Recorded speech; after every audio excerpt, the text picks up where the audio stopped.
Welcome back. Today, we are going to learn one of the most important books ever written about money, business, trade, and success. The Wealth of Nations. In this video, you will understand how nations become rich, how businesses grow, why trade matters, and how money changes the world, all explained in very simple English for beginners. Chapter 1. Who was Adam Smith and why the Wealth of Nations changed the world? Many people today talk about money, business, success, jobs, trade, and the economy. But long before modern companies, online business, banks, and global trade became powerful, one man tried to understand a very important question. Why do some nations become rich while others remain poor? That man was Adam Smith. He was born in Scotland in 1723. He was not a businessman or a king. He was a thinker, teacher, and philosopher. From a young age, Adam Smith loved learning and observing the world around him. He watched how people worked. He studied trade and business. He thought deeply about human behavior, money, labor, and society. At that time, many countries believed wealth meant one thing only: gold and silver. Governments thought the more gold a country collected, the richer and stronger it became. Because of this belief, many governments controlled trade very strictly. They created heavy rules. They limited business freedom. They tried to control imports and exports. And they believed that keeping money inside the country was the secret to success. But Adam Smith saw something different. He realized that real wealth does not come only from gold. Real wealth comes from work, production, skills, trade, creativity, and human effort. This was a revolutionary idea. In 1776, he published his famous book, The Wealth of Nations. This book became one of the most important books ever written about economics and business. Even today, hundreds of years later, people still study his ideas. Why? Because Adam Smith explained something very powerful. A country becomes rich when ordinary people are free to work, create, buy, sell, and improve their lives. This idea changed how many nations thought about business and the economy. Before Adam Smith, many rulers believed governments should control almost everything. But Adam Smith believed people themselves create wealth through their daily work.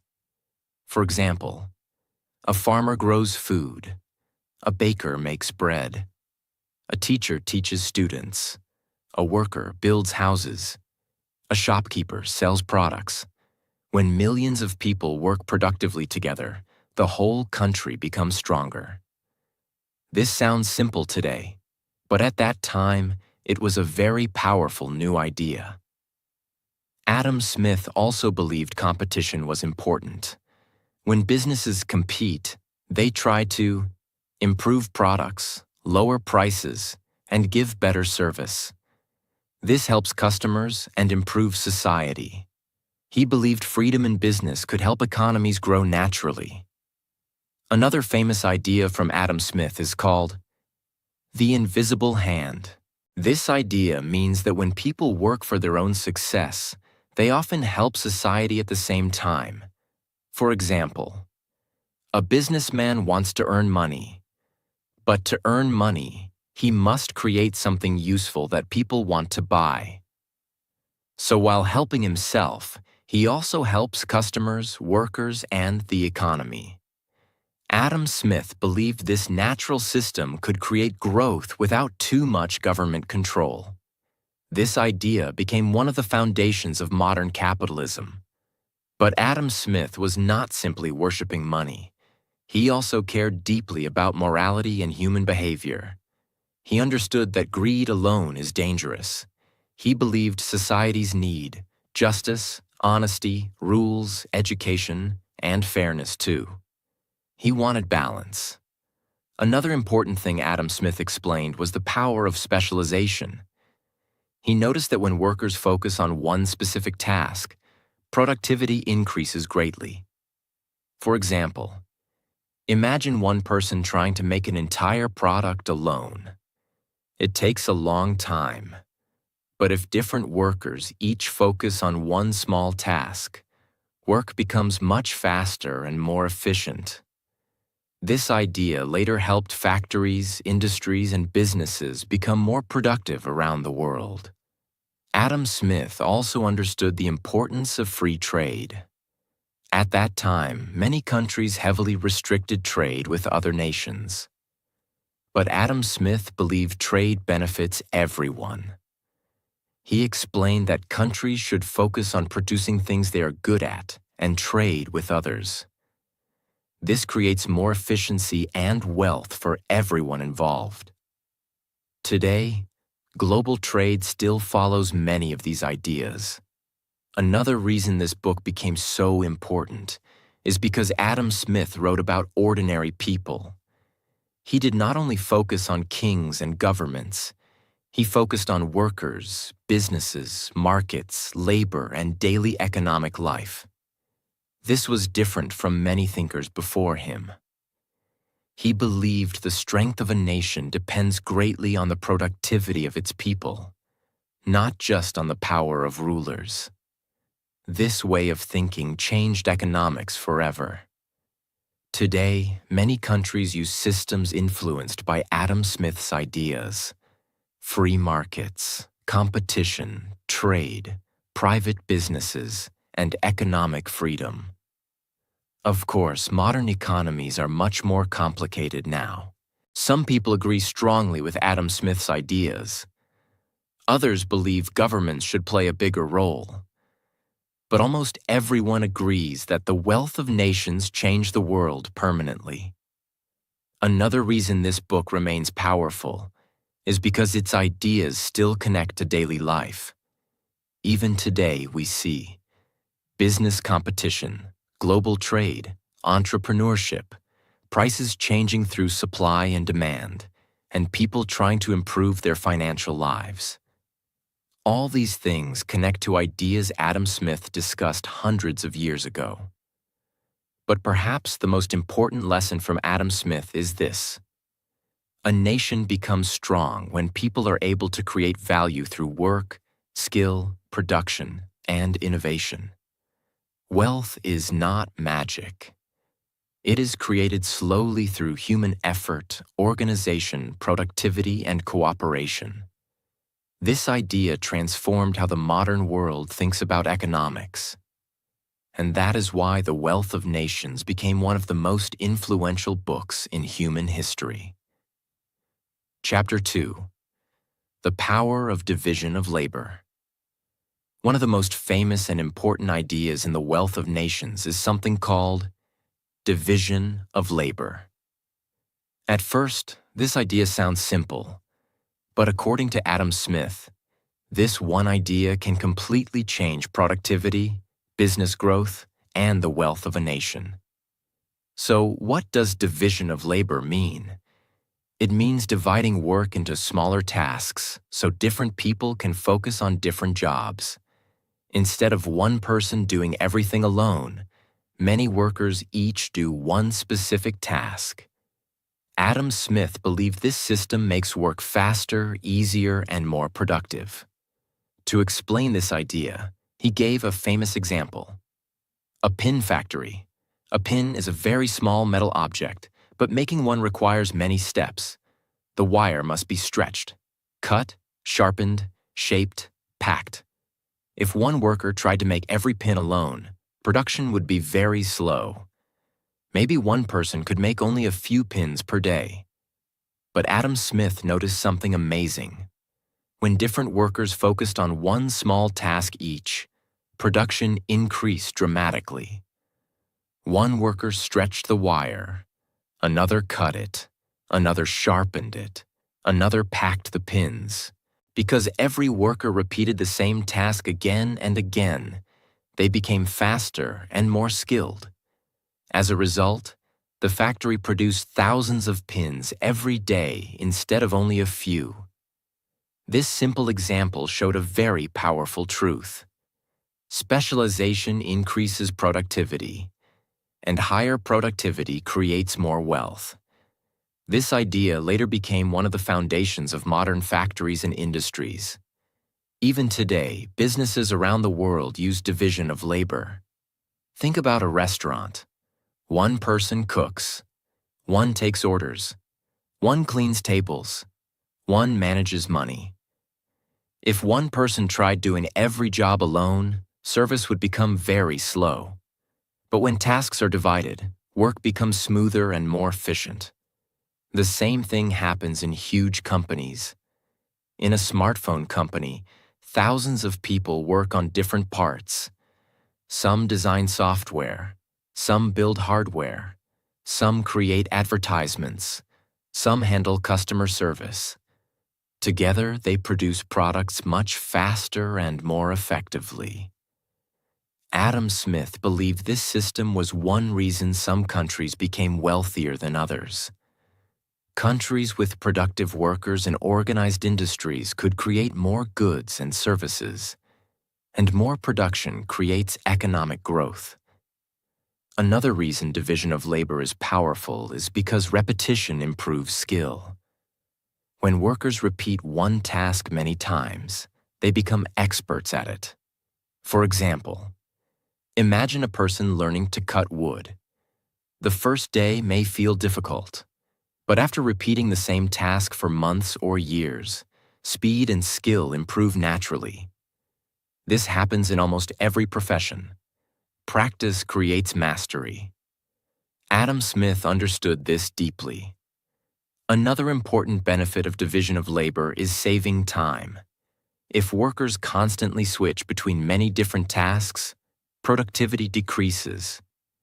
But focusing on one specific task saves energy and improves efficiency. For example, imagine a worker building chairs. If the worker constantly changes between cutting wood, painting, designing, and packaging, work becomes slower. But if each person focuses on one step, production becomes faster.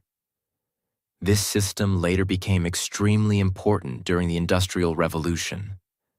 Factories became larger, machines improved, mass production increased, and many countries became economically stronger because of increased productivity.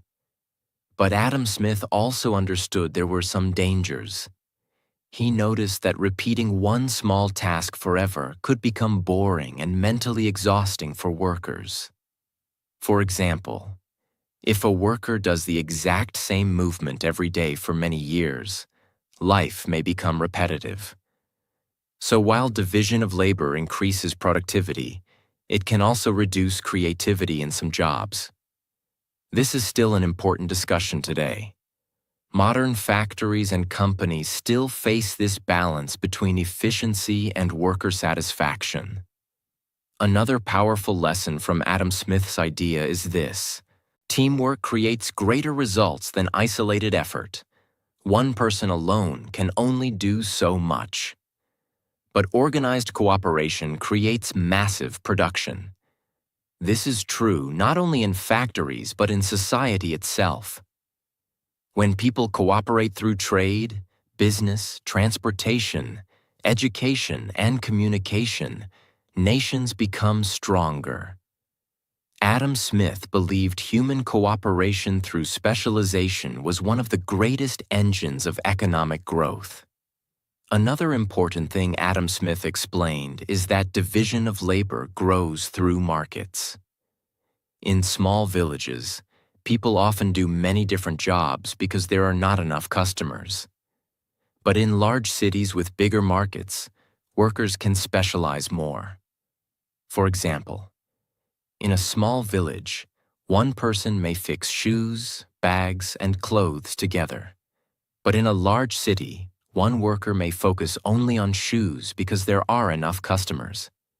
This creates higher skill and better productivity. So larger markets create more specialization, and more specialization creates more wealth. This idea helped explain why trade and growing economies are connected. Another interesting thing is how division of labor affects daily life today. Almost everything we use comes from thousands of specialized workers around the world. Think about a simple smartphone. Different workers mine metals. Others create chips. Others design software. Others assemble parts. Others transport products. Millions of people cooperate indirectly to create one object. Adam Smith understood this powerful economic connection long before modern technology existed. He saw that human productivity increases greatly when work is organized efficiently. Another important lesson from this chapter is that productivity matters deeply for national wealth. A country with skilled, productive workers can produce more goods, services, and innovations. And this creates higher living standards over time. Adam Smith believed that economic growth comes not from gold alone, but from productive human labor. This was one of the revolutionary ideas of the wealth of nations. Even today, countries still focus heavily on education, specialization, technology, and worker productivity, because these things increase economic strength. But Adam Smith's lesson was not only about factories. It was about understanding a deeper truth. Human cooperation and specialization can transform society. When people focus on their strengths and work together efficiently, incredible progress becomes possible. That is why division of labor became one of the most famous ideas in economics. And even hundreds of years later, the modern world still operates using this powerful principle every single day. Chapter 3. How Money and Trade Changed Human Society. Long ago, before modern money existed, people exchanged goods directly with each other. This system is called barter. For example, a farmer with extra rice might trade with a fisherman who had extra fish. A person making clothes might exchange them for vegetables or tools. At first, this system sounds simple, but barter had many problems. Imagine you have bread and want shoes. You must find someone who needs bread and also has shoes. This was difficult. Sometimes people could not find the right trade partner. Sometimes goods lost value quickly. Food could rot. Animals could die. Products could break. Trade was slow and complicated. As societies grew larger, people needed a better system. That is where money changed everything. Money made trade easier, faster, and more organized. Instead of directly exchanging products, people could sell goods for money and then use that money to buy whatever they needed. This simple change transformed economies around the world. Money became a common tool that everyone trusted. A farmer could sell crops for money, then use the money to buy clothes, tools, or food. A worker could earn wages and spend them later. Trade became much smoother. This helped businesses grow. It also helped cities and markets expand. Before money, economies were smaller and slower. But with money, economic activity increased rapidly. Another important thing about money is that it stores value. Instead of carrying many products everywhere, people could save money safely for future use. This encouraged planning and investment. People could build businesses, hire workers, and grow industries. Trade between different regions also became easier. A merchant could travel to another city, buy products, and sell them somewhere else for profit. Over time, trade connected villages, cities, and entire nations. Roads improved. Ships traveled farther. Markets expanded. The world slowly became more connected through economic exchange. Another important idea explained in The Wealth of Nations is that trade benefits both sides.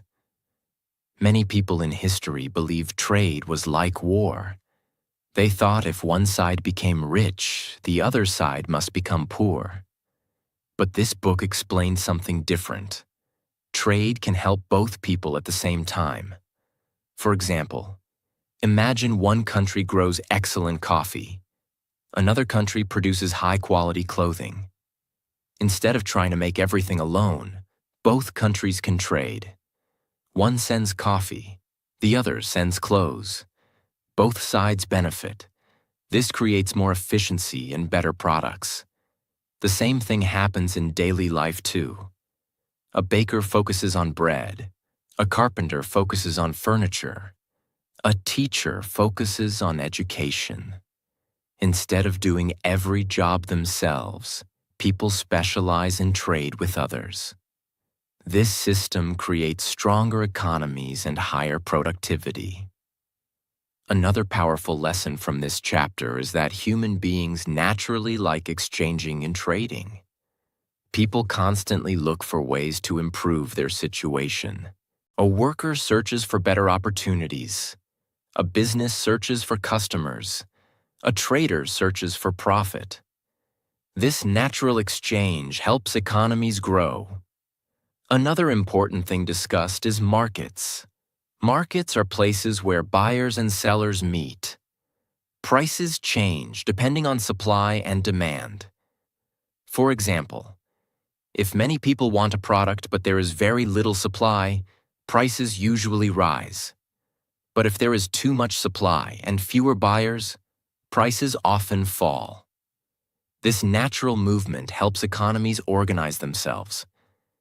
When prices rise, businesses often produce more. When prices fall, businesses may reduce production. This system helps resources move where they are most needed. Another important point is that trade encourages innovation. When businesses compete, they try to improve products and services. They search for better methods, faster production, lower prices, higher quality. Competition pushes improvement. This benefits customers and helps economies grow stronger. Think about modern technology today. Companies constantly compete to create better phones, better cars, faster computers, and new inventions. This competitive environment often leads to progress. Another important idea from this chapter is that wealth is not only about money itself. Real wealth comes from what money can buy: food, homes, clothing, transportation, education, healthcare, and opportunities. A country may have gold and silver, but if ordinary people suffer in poverty, true prosperity does not exist. This was a very important shift in thinking. The book explained that productive economies improve living standards for society. Another powerful lesson is that economic freedom helps trade grow. When people can buy, sell, create businesses, and exchange goods more freely, markets usually become larger and more productive. Too many unnecessary restrictions can slow economic growth.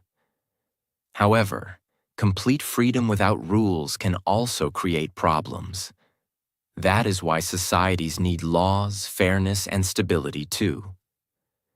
Another interesting point is how trade connects people emotionally and socially. A product made in one country may be used by someone thousands of miles away. Workers, businesses, transport systems, and customers all become connected indirectly. Trade creates cooperation between strangers. This was one of the reasons economies expanded so rapidly over time. Another important thing discussed is the role of trust. Money only works when people trust it. Trade only works when agreements are respected. Businesses grow when customers believe products are reliable. Without trust, economic systems become weak. That is why honesty and stable institutions matter greatly for long-term prosperity. Another powerful lesson from this chapter is that economic growth happens gradually. Nations do not become rich overnight. Growth usually comes from better trade, productive workers, stable systems, specialization, investment, and cooperation over many years. This process takes patience. Another important idea is that economic systems affect ordinary daily life. Prices affect families. Jobs affect communities. Trade affects opportunities. Economics is not only about governments or banks. It is about how people live, work, buy, sell, and survive. That is why these ideas became so influential. The book helped people understand that economies are built from millions of daily human actions. Workers earning wages, farmers growing crops, merchants trading goods, businesses serving customers. Together, these actions shape the wealth of nations. And this understanding changed how much of the modern world thinks about money, trade, and economic growth even today. Chapter 4: The Invisible Hand and Self-Interest. One of the most famous ideas is called the invisible hand. This idea explains something very important. When people work to improve their own lives, they often help society at the same time. For example, a baker makes bread to earn money. A farmer grows crops to support a family. A business owner wants profit. These people work mainly for personal success. But while helping themselves, they also help others by creating food, jobs, products, and services. This is the idea of the invisible hand. Another important lesson is competition. When businesses compete, they try to improve quality, lower prices, and give better service. Customers benefit because they get more choices and better products. Competition also encourages innovation. Companies search for better ideas, faster production, and new inventions. Another major point is that markets can organize many activities naturally. Prices change depending on supply and demand. If people want more of something, businesses usually produce more of it. If demand falls, production often decreases. This natural system helps economies adjust. However, the book does not say greed is always good. Societies still need laws, fairness, honesty, and justice. Without rules, powerful groups may exploit workers or destroy competition. The chapter teaches that healthy economies need both economic freedom and responsible systems. This idea became one of the foundations of modern capitalism and still influences economies around the world today. Chapter 5: Why Free Trade Helps Nations Grow. Another important idea is free trade. Long ago, many governments heavily controlled trade. They blocked foreign products and created high taxes because they believed wealth came mainly from keeping money inside the country. But this book explains something different. Trade can benefit both sides. Every country has different strengths. Some countries are better at farming. Some are better at technology or manufacturing. Instead of trying to produce everything alone, countries can focus on what they do best and trade with others. For example, one country may grow coffee very well. Another may build excellent cars. By trading, both countries benefit. Another important lesson is specialization. When countries focus on industries where they are strong, workers become more skilled and production improves. Trade also creates larger markets. Businesses can sell products to more people around the world. This creates more jobs, more investment, and more economic growth. Competition from international trade also helps improve quality and lower prices. Customers receive better products and more choices. Another important point is that trade connects countries together. Products, technology, ideas, and resources move across the world through trade. Even today, the global economy depends heavily on international exchange. The chapter teaches that nations usually become stronger through trade, cooperation, productivity, and economic freedom rather than isolation. Chapter 6. Wages, Profit, and Prices. In the wealth of nations, an important idea is understanding why things cost money and how economies decide prices. Every product we buy includes many costs. For example, the price of bread may include worker wages, flour costs, transportation, electricity, rent, and business profit. One important lesson is wages. Workers receive wages for their labor and time.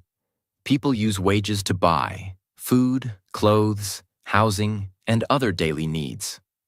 Wages often depend on skill level, demand for workers, and economic conditions. Another important idea is profit. Businesses want profit because profit helps companies survive and grow.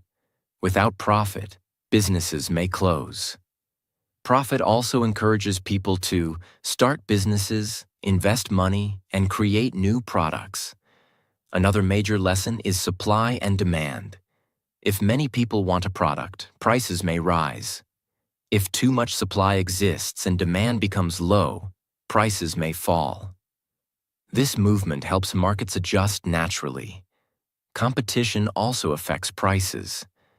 When many businesses compete, they often try to lower prices and improve quality. Customers benefit from this competition. The chapter teaches that wages, profit, labor, supply, and demand all work together to shape the economy and influence daily life. Chapter 7. The Rise of Capital and Business Growth. Another major idea in the wealth of nations is capital.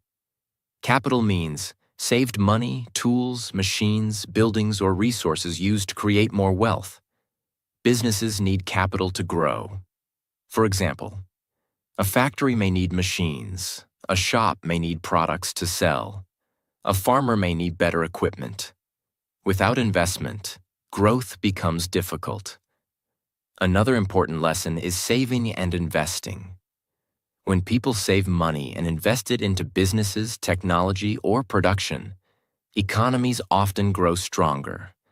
Investment helps create more jobs, more products, and higher productivity. Another major point is productivity.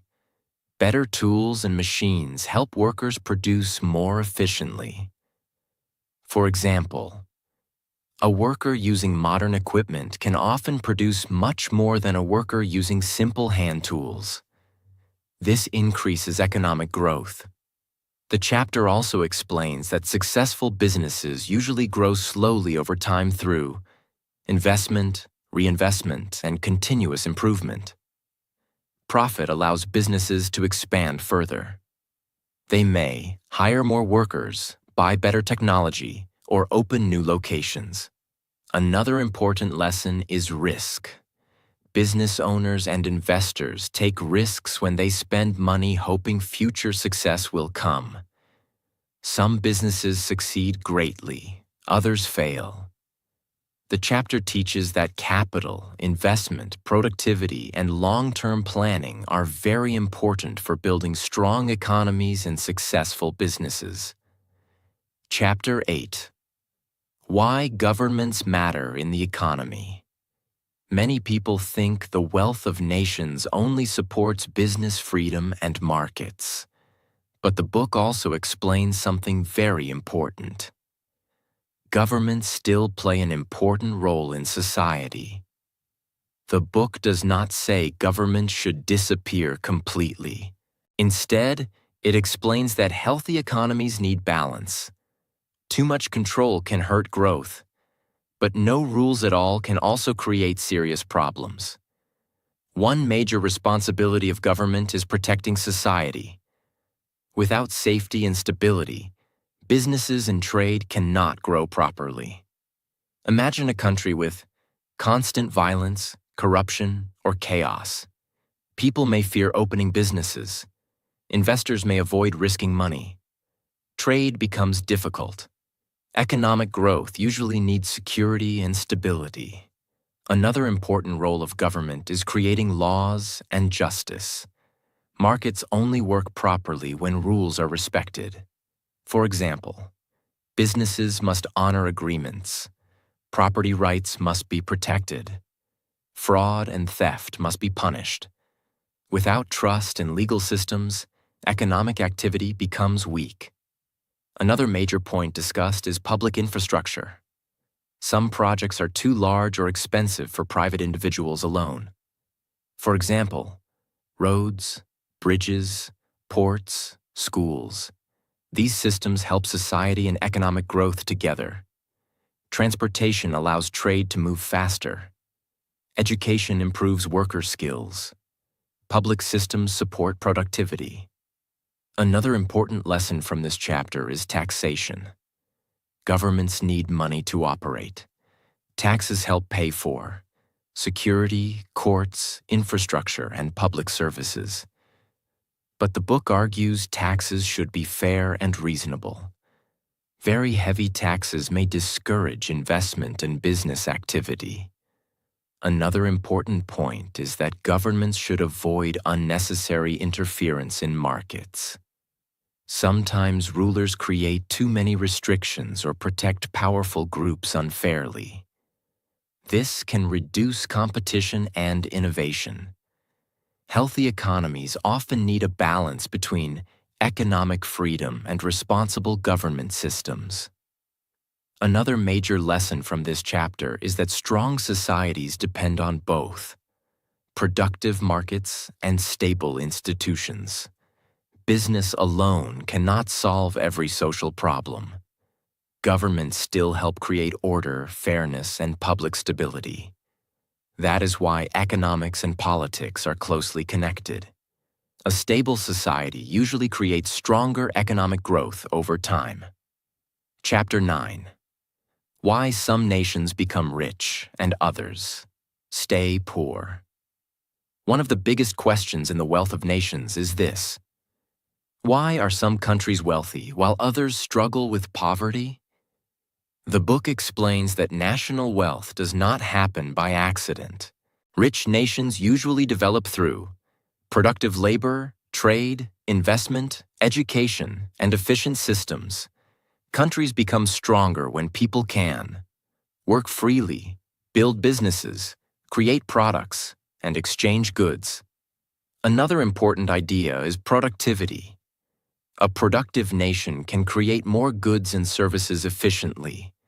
This increases income, trade, and living standards.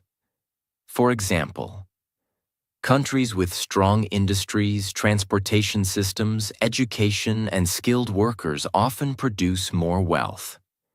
Another major lesson is specialization. When workers and businesses focus on areas where they are skilled, productivity increases greatly. This helps economies grow faster. Trade also plays a huge role. Countries connected to large markets often gain more opportunities for growth.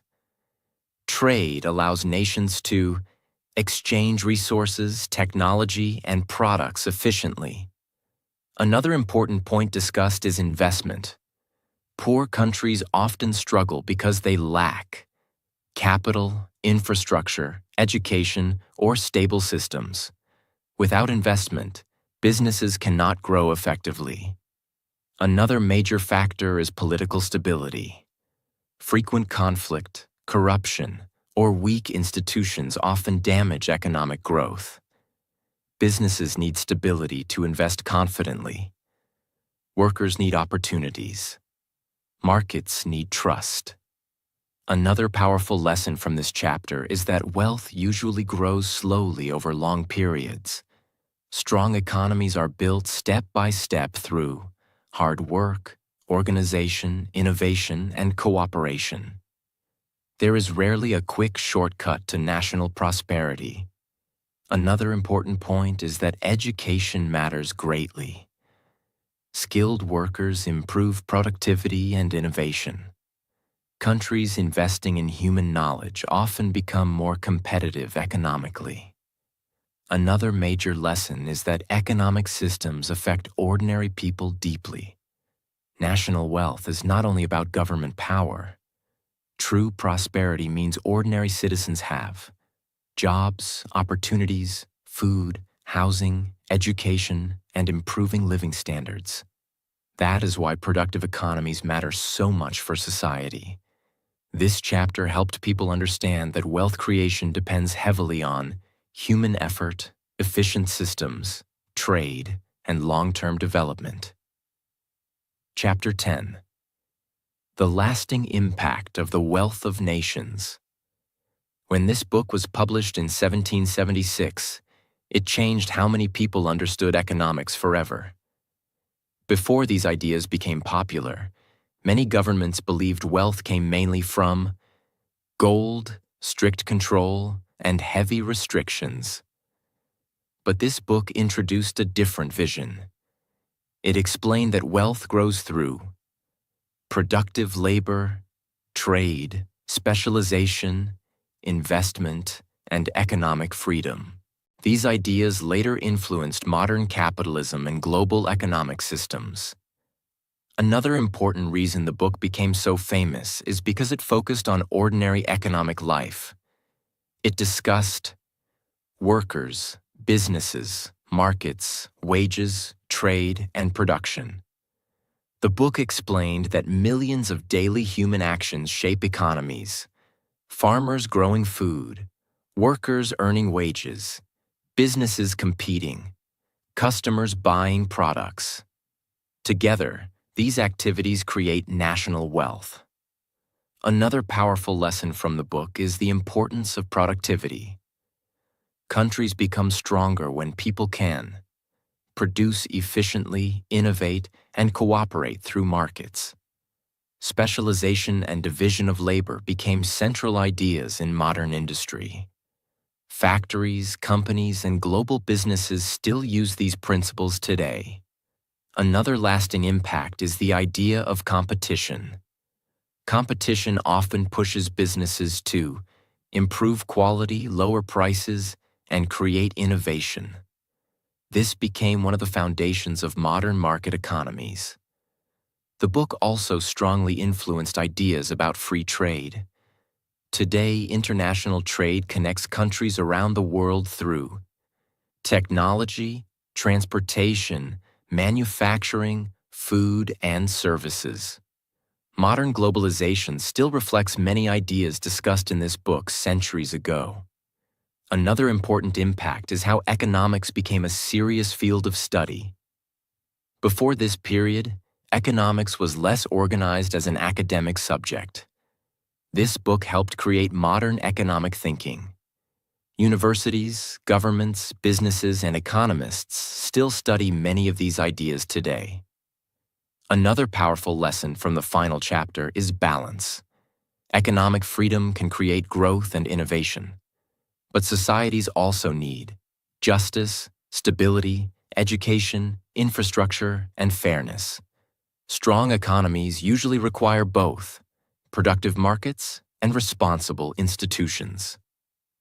Another important point is that the book remains relevant because human behavior has not changed greatly. People still work for opportunity, compete for success, trade goods, invest money, and search for better lives. Modern technology changed the world dramatically, but many economic principles remain similar. Another major lesson from this book is that wealth creation depends heavily on human cooperation. Millions of strangers cooperate indirectly every day through markets, businesses, trade networks, transportation, and communication systems. This cooperation creates modern economies. Finally, one of the biggest messages of the wealth of nations is this: nations become stronger when people are productive, free to innovate, connected through trade, and supported by stable systems. Wealth is not magic. It is built slowly through work, organization, investment, productivity, and human effort over time. That is why this book became one of the most influential economic books in human history and continues shaping the modern world even today.